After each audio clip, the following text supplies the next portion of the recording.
Okay, so in this video, I want to walk through just the preliminary of a tool to make better group decisions. These can be anywhere from planning a group party or a group trip to HOA decisions to real political races. But I wanted to just start thinking through like the history of democracies and group decisions, as well as like the problems that we see, frustrations, and then the potential solution or ideas to solve this. And then I'll walk through the user interface that I'm thinking about to make this. And it's called the domain I got is PartyProxy, where like political party and you're proxying your vote. Anyway, so a little research into the history of democracies. Before voting in democracies, monarchies, oligarchies, theocracy, and these were everywhere in the world. And then like tribal system, and it was you either inherited the power or you took it by force. And I think the interesting thing is all these systems of making rules and at the time were thought of by a lot of people as like the right way to make decisions, and it was accepted for a really long time. And I suspect that our current democracy will be looked at in a similar cringy fashion of like, oh man, I can't believe we have votes only every 2 years. You could vote for someone.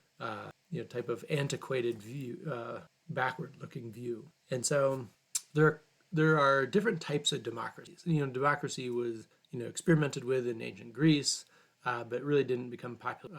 1700s, the America experiment kind of worked out. And there's direct democracy where everyone is voting on every decision. There's representative democracy where you're voting for someone that then makes a decision. And then there's kind of another level where you vote for someone and then they vote for someone else, which is parliament democracy. And then there are kind of variations of, and then there's also you can vote for one group of people to make the laws, and another group of people or another person to make executive decisions, and that's presidential democracy. And then there's like different ideological implementations of that. But those are the common democracies that exist today.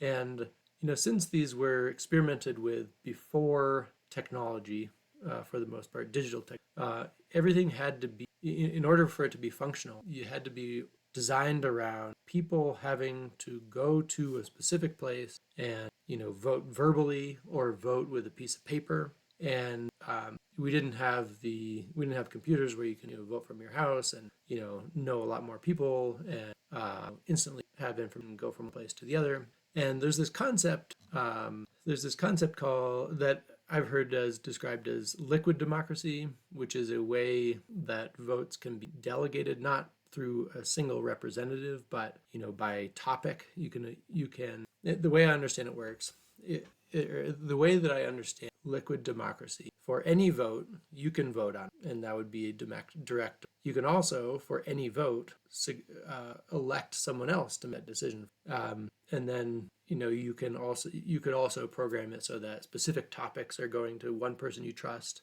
and another different topic goes to someone else. And then you could have just your default delegate or all the other votes go to someone. And this is really appealing to because, it gets over the idea of, every so often you have the political campaign, election season, whatnot. And if it was just always live, then at any time, if someone makes a bad decision and you don't like them, you can transfer your trust and your votes to someone that you trust more. And I really like the idea of giving your vote to someone as opposed to someone who has political ambitions and has raised capital to run an election. I think there are a lot of competent I trust that have no interest in becoming a politician, but would likely be willing to cast my vote for me after thinking. So, of course, because it's one of the few things I know how to do, I start thinking about the smallest app to test this out with some friends. But actually, first, there are three things that I think you have to get right for a tool like this to gain traction. I think it has to result in real action. Your vote has to result in real action. There's so many different polling apps. You're not going to be able to get people to pay any attention if it's just to see what your opinion. Second, like the user interface of delegating a vote has to be really, and just every attempt at liquid democracy so far, the user interface gets really complex really quickly. And I think you just have to keep taking the layers off. You have whatever is core to delegating a vote, and no more. And then the third thing is identification. If you create a vote or create an organization, you don't want it to be able to get, especially if there are real action payments, you don't want it to be able to get co-opted by someone else, an adversary. So having identification kind of built into the app, or at least, the first feature. And that could be, first email, then phone, physical address, make sure you're a unique human, retinal scan, and having like a government ID if you're voting in government group. So because it's one of the few things I know how to do, I start thinking about what is the simplest app to actually try this out. So I'll walk you through just the basics. Log in. When you're logged in or registered, you instantly join the proxy party team and you're shown what a vote is. And so, for each week, we could have, a funny ad that would be spent based on whether or not, the vote passes. If it's not passed, then, it'd be $100 next week. And so then if you want to, you probably land on the proxy as one of the organizations you're part of. Here's a local group that I'm part of. They're on here. So I join it. You're right here, you're given the description and the basic rules. This is essentially a minimum viable constitution. Who can join, how members are approved. And then these are some of the acts. If you want to create a new party, all you have to do is name and the purpose, a little description. And then once you create it, a new vote is created. So you just see what it looks like. And you can either create a vote or invite members.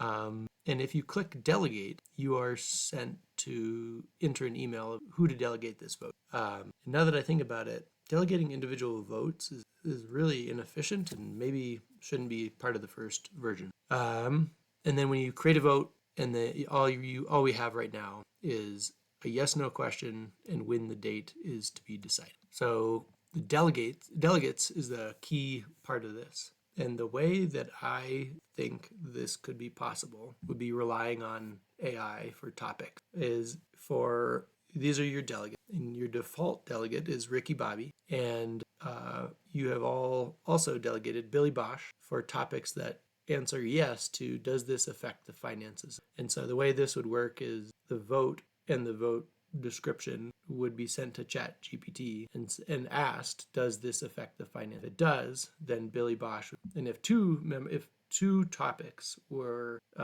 looked like they should be delegated, if two delegates should be delegated the vote, then it would be split. You can see how it gets complicated. So an important part of this is a default delegate, and just to kind of default to action. If you don't vote or you don't delegate by topic, this is the person that would answer cast your vote. And then if you're delegating by topic, enter who this is and then what topic that you want to delegate to. So still trying to work on the menus here. Duplicates. Here's kind of experimenting with how people define their constitution, or in business, this is the operating really simply. How is the constitution and how are members at? I was still experimenting, and I'm gonna keep playing around with this and talking to more people about it. But this is how I'm thinking the proxy